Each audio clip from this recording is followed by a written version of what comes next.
ಅಕ್ರಮ ಗಣಿಗಾರಿಕೆ ತಪ್ಪಿತಸ್ಥರ ವಿರುದ್ಧ ಕ್ರಮಕ್ಕೆ ಆಗ್ರಹಿಸಲಾಗ್ತಾ ಇದೆ. ಸಿಎಂಗೆ ಸಚಿವ ಎಚ್.ಕೆ. ಪಾಟೀಲ್ 7 ಪುಟಗಳ ಪತ್ರವನ್ನ ಬರೆದಿದ್ದಾರೆ. ಗಣಿಗಾರಿಕೆ ಪಾದಯಾತ್ರೆ ನೆನಪಿಸಿ ಪರೋಕ್ಷ ಅಸಮಾಧಾನವನ್ನ ಹೊರಹಾಕಿದ್ದಾರೆ. ರಾಜಕಾರಣಿಗಳು, ಅಧಿಕಾರಶಾಹಿಗಳು ಲೂಟಿ ಮಾಡಿದ್ರು. ಗಣಿ ಅಕ್ರಮದಿಂದ 1,50,000 ಕೋಟಿ ರೂಪಾಯಿ ನಷ್ಟವಾಗಿದೆ. 2017-18ರಲ್ಲಿ ಸಂಪುಟ ಉಪಸಮಿತಿ ಬಹಿರಂಗಗೊಳಿಸಿತ್ತು. ಒಂದೆರಡು ಪ್ರಕರಣಗಳಲ್ಲಿ ಕೆಲ ಅಪರಾಧಿಗಳಿಗೆ ಶಿಕ್ಷೆಯಾಗಿದೆ. ಅನೇಕ ಪ್ರಕರಣಗಳಲ್ಲಿ ಇನ್ನು ಎಸ್ಐಟಿ ವಿಚಾರಣೆ ಹಂತದಲ್ಲಿದೆ. ಇನ್ನೂ ಕೂಡ ಹೀಗಂತ ಎಚ್.ಕೆ. ಪಾಟೀಲ್ ಸುದೀರ್ಘವಾದಂತ ಪತ್ರವನ್ನ ಬರೆದಿದ್ದಾರೆ. ನಿನ್ನೆ ದಿನ ಅವರೊಂದು ಆಡಿಯೋ ವೈರಲ್ ಆಗಿತ್ತು. ಅದರಲ್ಲಿ ಯಾವ ರೀತಿಯಾಗಿ ಅಕ್ರಮ ಆಗ್ತಾ ಇದೆ ಅನ್ನೋದನ್ನ ಅವ್ರು ಕ್ವೆಶ್ಚನ್ ಮಾಡಿದ್ರು. ಏನ್ ದಂಧೆ ನಡೆಸ್ತಾ ಇದ್ದೀರಾ ಅಂತ ಪ್ರಶ್ನೆ ಮಾಡಿದ್ರು. ಆ ನಂತರದಲ್ಲಿ ಸಿಎಂಗೆ ದೂರು ಕೊಡೋದಕ್ಕೂ ಕೂಡ ಮುಂದಾಗಿದ್ರು. ಇದೀಗ ಸುದೀರ್ಘವಾದಂತ ಪತ್ರವನ್ನ ಬರೆದಿದ್ದಾರೆ.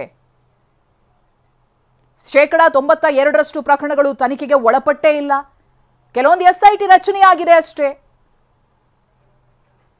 ಏನ್ ತನಿಖೆಗಳಾಗ್ತಾ ಇಲ್ಲ ಎಲ್ಲ ಇನ್ ಡೀಟೇಲ್ ಆಗಿ ಪತ್ರದಲ್ಲಿ ಮೆನ್ಷನ್ ಮಾಡಿದ್ದಾರೆ. ಅಕ್ರಮ ಗಣಿಗಾರಿಕೆ ತಪ್ಪಿತಸ್ಥರ ವಿರುದ್ಧವಾಗಿ ಕ್ರಮಕ್ಕೂ ಕೂಡ ಆಗ್ರಹಿಸಿದ್ದಾರೆ ಎಚ್.ಕೆ. ಪಾಟೀಲ್. 7 ಪುಟಗಳ ಪತ್ರ ಇದು. ಏನೇನ್ ಸಮಸ್ಯೆಗಳಾಗ್ತಾ ಇದೆ ಅನ್ನೋದನ್ನ ನೆನಪಿಸಿದ್ದಾರೆ. ಗಣಿಗಾರಿಕೆ ಪಾದಯಾತ್ರೆಯನ್ನ ಕೂಡ ಪರೋಕ್ಷವಾಗಿ ನೆನಪಿಸಿದ್ದಾರೆ. ಜೊತೆಗೆ ಅಸಮಾಧಾನ ಕೂಡ ಹೊರಹಾಕಿದ್ದಾರೆ. ಅಕ್ರಮ ಗಣಿಗಾರಿಕೆ ಯಾರು ನಡೆಸ್ತಾ ಇದ್ದಾರೆ, ತಪ್ಪಿತಸ್ಥರು ಯಾರಿದ್ದಾರೆ, ಅವರ ವಿರುದ್ಧವೂ ಕೂಡ ಕ್ರಮ ಆಗಬೇಕು ಅಂತ ಆಗ್ರಹಿಸಿದ್ದಾರೆ. ತಮ್ಮ ಪತ್ರದಲ್ಲಿ ಬೇರೆ ಬೇರೆ ಸಮಸ್ಯೆಗಳನ್ನ ಉಲ್ಲೇಖ ಮಾಡಿದ್ದಾರೆ. ನಿನ್ನೆ ದಿನದ ಬೆಳವಣಿಗೆಯ ಮುಂದುವರೆದ ಭಾಗ ಇದು.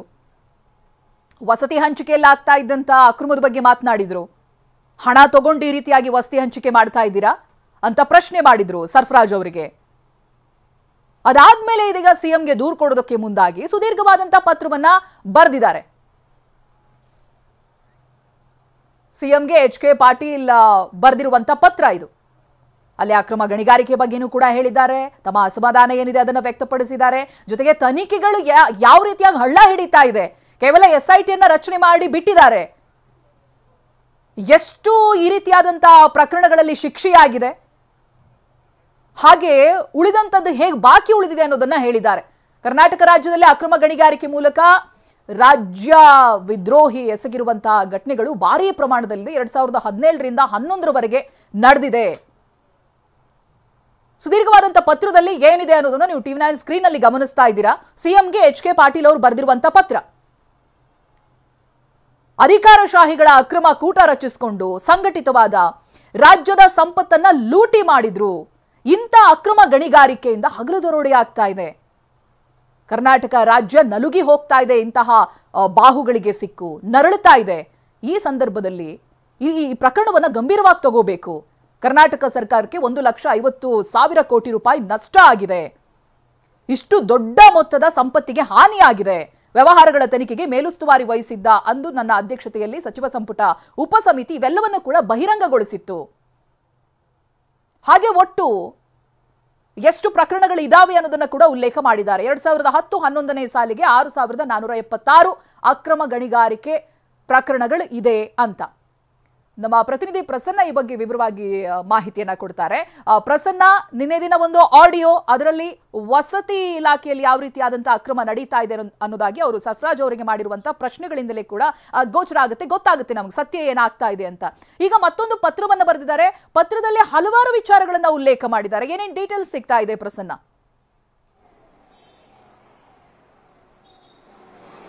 ಚೈತ್ರ, ಸರ್ಕಾರದ ಕಾರ್ಯವೈಖರಿಗೆ ಚಾಟಿ ಬೀಸುವಂತ ಕೆಲಸವನ್ನ ಇದೀಗ ಆಡಳಿತ ಪಕ್ಷದ ನಾಯಕರೇ ಮಾಡ್ತಾ ಇರುವಂತದ್ದು ಕಾಂಗ್ರೆಸ್ನ ಒಂದು ರೀತಿಯ ವಿಶೇಷ ಅಂತಲೇ ಹೇಳಬೇಕು.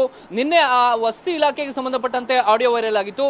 ಇದೀಗ ಕಾನೂನು ಸಚಿವ ಎಚ್.ಕೆ. ಪಾಟೀಲ್ ಅವರು ಮುಖ್ಯಮಂತ್ರಿ ಸಿದ್ದರಾಮಯ್ಯ ಅವರಿಗೆ ಬರೆದಂತಹ ಪತ್ರ ಕೂಡ ಇದೀಗ ಸಾಕಷ್ಟು ಸಂಚಲನವನ್ನ ಸೃಷ್ಟಿ ಮಾಡ್ತಾ ಇದೆ. ಒಂದು, ಕಾಂಗ್ರೆಸ್ 2013ರಿಂದ 2018ಕ್ಕೆ ಅಧಿಕಾರಕ್ಕೆ ಬರೋದಕ್ಕೆ ಮತ್ತು ಮುಖ್ಯಮಂತ್ರಿಯಾಗಿ ಸಿದ್ದರಾಮಯ್ಯನವರು ಆಯ್ಕೆಯಾಗೋದಕ್ಕೆ ಇದೇ ಅಕ್ರಮ ಗಣಿಗಾರಿಕೆಯ ವಿರುದ್ಧ ಹೋರಾಟ ಮಾಡಿದ್ದಂಥದ್ದೇ ಪ್ರಮುಖವಾದಂತ ಕಾರಣ. ಆದ್ರೆ ಅಲ್ಲಿಂದ ಇಲ್ಲಿ ತನಕ ನಾವು 10-12 ವರ್ಷಗಳ ಅವಧಿಯನ್ನ ಗಮನಿಸಿದ್ರೆ ಅಕ್ರಮ ಗಣಿಗಾರಿಕೆ ವಿಚಾರದಲ್ಲಿ ಯಾರಿಗೆ ಶಿಕ್ಷೆ ಆಯಿತು, ಎಷ್ಟು ಶಿಕ್ಷೆ ಆಯಿತು ಅನ್ನುವಂಥದ್ದನ್ನ ಅಬ್ಸರ್ವ್ ಮಾಡಿದ್ರೆ, ಅದರ ಅಧ್ಯಯನ ಮಾಡಿದ್ರೆ ಅದು ಬಹಳ ನಿರಾಶಾದಾಯಕವಾಗಿದೆ ಅನ್ನುವಂಥ ಅಂಶವನ್ನ ಇದೀಗ ಸಚಿವರುಗಳೇ ಪ್ರಸ್ತಾಪವನ್ನ ಮಾಡ್ತಾ ಇದ್ದಾರೆ. ಸರ್ಕಾರ ಅಕ್ರಮ ಗಣಿಗಾರಿಕೆಗೆ ಸಂಬಂಧಪಟ್ಟ ಹಾಗೆ 5 ಪ್ರಕರಣಗಳನ್ನ ಈಗಾಗಲೇ ಲೋಕಾಯುಕ್ತ SITಗೆ ವಹಿಸಿದೆ. ಆದ್ರೆ ಆ SIT ಅವಧಿಯನ್ನ ಪದೇ ಪದೇ ವಿಸ್ತರಣೆ ಮಾಡ್ಕೊಂಡು ಹೋಗ್ಲಾಗ್ತಾ ಇದೆ ಹೊರತು ಅಕ್ರಮದಲ್ಲಿ ಭಾಗಿಯಾದಂತವರು, ಅಕ್ರಮ ಗಣಿಗಾರಿಕೆಯಲ್ಲಿ ತೊಡಗಿದ್ದಂತಹ ಅಧಿಕಾರಿಗಳು, ಅಕ್ರಮ ಗಣಿಗಾರಿಕೆಯಲ್ಲಿ ಕೈಜೋಡಿಸಿದಂತಹ ಅಕ್ರಮ ಕೂಟಗಳಿಗೆ ಯಾವುದೇ ರೀತಿಯ ಶಿಕ್ಷೆಯೂ ಕೂಡ ಆಗ್ತಿಲ್ಲ ಅನ್ನುವಂಥ ಅಂಶವನ್ನ ಇದೀಗ ಎಚ್.ಕೆ. ಪಾಟೀಲ್ ಅವರು ಮುಖ್ಯಮಂತ್ರಿ ಸಿದ್ದರಾಮಯ್ಯನವರಿಗೆ ನೆನಪಿಸಿಕೊಡುವಂತ ಕೆಲಸವನ್ನ ಮಾಡಿದ್ದಾರೆ. ಸುದೀರ್ಘವಾದಂತಹ ಬರೋಬ್ಬರಿ 7 ಪುಟಗಳ ಪತ್ರವನ್ನ ಎಚ್.ಕೆ. ಪಾಟೀಲ್ ಅವರು ಮುಖ್ಯಮಂತ್ರಿಗಳಿಗೆ ಬರೆದಿದ್ದಾರೆ. ಅದರಲ್ಲಿ ಹೇಗೆ ಅಕ್ರಮ ಗಣಿಗಾರಿಕೆಯಿಂದ ರಾಜ್ಯದ ಸಂಪತ್ತಿಗೆ ನಷ್ಟ ಆಗಿದೆ, ಸುಮಾರು 12,000 ಕೋಟಿಯಷ್ಟು ನಷ್ಟ ರಾಜ್ಯ ಸರ್ಕಾರಕ್ಕೆ ಆಗಿದ್ದಾಗಲೂ ಕೂಡ ಅದನ್ನ ರಿಕವರಿ ಮಾಡುವಂತ ಕೆಲಸವನ್ನ ನಾವು ಯಾಕೆ ಮಾಡ್ತಿಲ್ಲ ಅನ್ನುವಂತಹ ಒಂದು ಪರೋಕ್ಷವಾದಂತಹ ಅಸಮಾಧಾನದ ಧಾಟಿಯಲ್ಲಿ ಪತ್ರದಲ್ಲಿ ಉಲ್ಲೇಖವನ್ನ ಮಾಡಲಾಗಿದೆ. ಜೊತೆಗೆ ಅಧಿಕಾರಿಗಳು ಹೇಗೆ ಇದೆಲ್ಲವನ್ನೂ ಕೂಡ ಮುಚ್ಚಿ ಹಾಕುವಂತ ಕೆಲಸವನ್ನ ಮಾಡ್ತಾ ಇದ್ದಾರೆ. ಸುಮಾರು 12,000ಕ್ಕೂ ಹೆಚ್ಚು ಪ್ರಕರಣಗಳು ಇಲ್ಲಿ ಸಚಿವ ಸಂಪುಟ ಉಪಸಮಿತಿಯ ಮುಂದೆ ಬೆಳಕಿಗೆ ಬಂದಿದ್ದಾವೆ. ಆದ್ರೆ ಅದೆಲ್ಲವನ್ನೂ ಕೂಡ ತನಿಖೆಗೆ ಒಳಪಡಿಸ್ತಾ ಇಲ್ಲ. 92%ಕ್ಕೂ ಹೆಚ್ಚು ಪರ್ಸೆಂಟೇಜ್ ಆಫ್ ಕೇಸ್ಗಳು ಇನ್ನೂ ಕೂಡ ದಾಖಲಾಗಿಲ್ಲ. ಯಾವುದರಲ್ಲೂ ಕೂಡ FIR ಆಗಿಲ್ಲ. ಕೇವಲ 7% ಮಾತ್ರ ಪ್ರಕರಣದ ತನಿಖೆಗೆ ಒಳಪಡ್ತಾ ಇದ್ದಾವೆ. ಇದರಿಂದಾಗಿ ರಾಜ್ಯ ಸರ್ಕಾರಕ್ಕೆ ಬಹುದೊಡ್ಡ ನಷ್ಟ ಆಗ್ತಾ ಇದೆ. ಸುಮಾರು 1.5 ಲಕ್ಷ ಕೋಟಿಯಷ್ಟು ನಷ್ಟ ರಾಜ್ಯ ಸರ್ಕಾರಕ್ಕೆ ಆಗಿದೆ ಅಕ್ರಮ ರೈಟ್. ಥ್ಯಾಂಕ್ ಯು ಪ್ರಸನ್ನ ಮಾಹಿತಿಗಾಗಿ. ನೋಡಿ ಯಾವ ರೀತಿಯಾಗಿ ಯಾವೆಲ್ಲ ವಿಚಾರಗಳನ್ನ ಅವರು ಪತ್ರದಲ್ಲಿ ಉಲ್ಲೇಖ ಮಾಡಿದ್ದಾರೆ, ಏನ್ ಸಮಸ್ಯೆಗಳಾಗ್ತಾ ಇದೆ ಅನ್ನೋದನ್ನ ಪ್ರಸನ್ನ ಇನ್ ಡೀಟೇಲ್ ಆಗಿ ಹೇಳ್ತಾ ಇದ್ರು.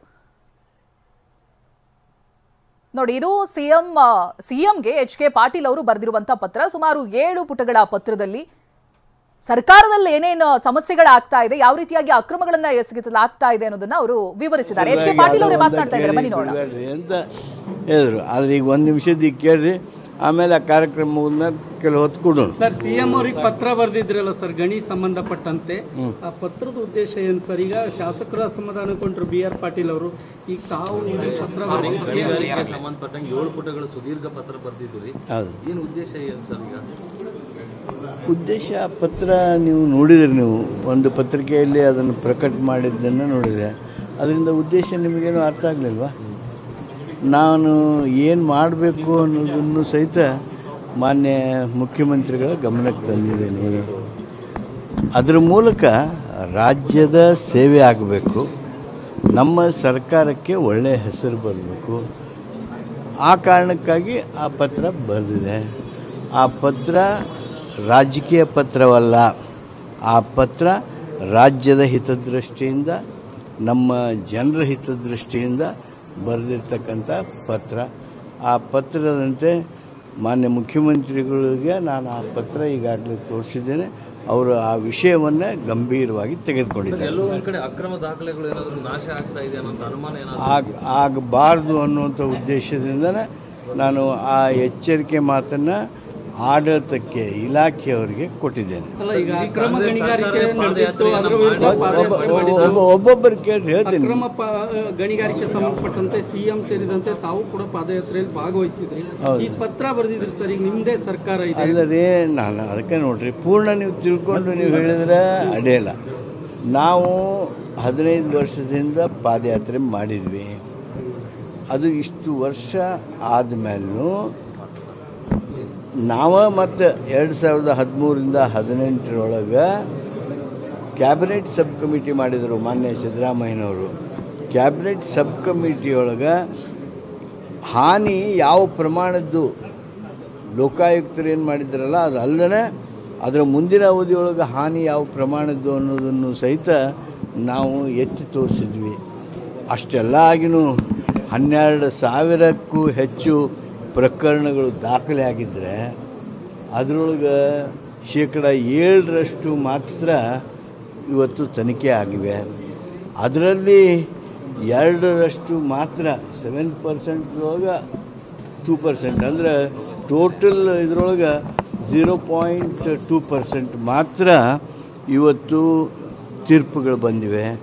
ಆ ಹಿನ್ನೆಲೆಯೊಳಗೆ ಇದಕ್ಕೆ ತಾರ್ಕಿಕ ಅಂತ್ಯ ಕೊಡಬೇಕಲ್ಲ. ಸರ್ಕಾರದ ಹಣ, ನಮ್ಮ ರಾಜ್ಯದ ಹಣ 1,40,000 ಕೋಟಿ ರೂಪಾಯಿ ಆಗಿದೆ. ಆದ್ದರಿಂದ ನಾವು ಗಂಭೀರವಾಗಿರ್ತಕ್ಕಂಥ ಹೆಜ್ಜೆಗಳನ್ನು ತೆಗೆದುಕೊಳ್ಬೇಕು ಅನ್ನುವ ಉದ್ದೇಶದಿಂದ ಮಾನ್ಯ ಮುಖ್ಯಮಂತ್ರಿಗಳಿಗೆ ಪತ್ರ ಬರೆದಿದ್ದೇನೆ. ಎಲ್ಲೋ ಒಂದು ಕಡೆ ತನಿಖಾ ಸಂಸ್ಥೆಗಳು ಹೌದು, ಅದ್ರಾಗ ಬರ್ದೇನಲ್ರಿ ನಾನು. CBIದವ್ರಿಗೆ ನಾವು 9 ಪ್ರಕರಣ ವಹಿಸಿದ್ವಿ. ಅದ್ರಾಗ 3 ಪ್ರಕರಣ ಬಿಟ್ಟು 3 ಪ್ರಕರಣ ನಾವು ಮಾಡ್ತೀವಿ, 6 ಪ್ರಕರಣ ನಾವು ಮಾಡೋಂಗಿಲ್ಲ ಅಂತ ಕಳಿಸ್ಬಿಟ್ರಿ.